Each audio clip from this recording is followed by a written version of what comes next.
Welcome to the Tech Egg. Don't get scrambled. Enjoy the video. In this video, I will explain how to connect Bluetooth in your Dodge Dart. First, ensure your vehicle is safely parked and the ignition is in the run position. Next, activate Bluetooth on your smartphone and make sure it's discoverable. Then, press the phone button on your Uconnect touchscreen. If no phones are connected, the system will ask if you'd like to pair a mobile phone. Select Yes to proceed. Once your Uconnect system is searching, open your phone's Bluetooth settings and select Uconnect from the list of available devices. A PIN will appear on your car's screen. Verify this PIN matches the one on your smartphone.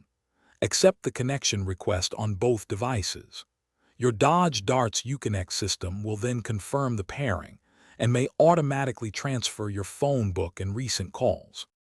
After successful pairing, your phone should automatically connect to the Uconnect system each time you enter your Dodge Dart with Bluetooth enabled.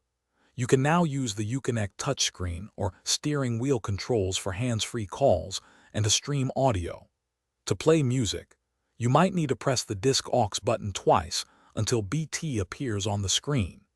If you encounter connection issues, try deleting the device from both your car's and phone's Bluetooth settings. Then repeat the pairing process.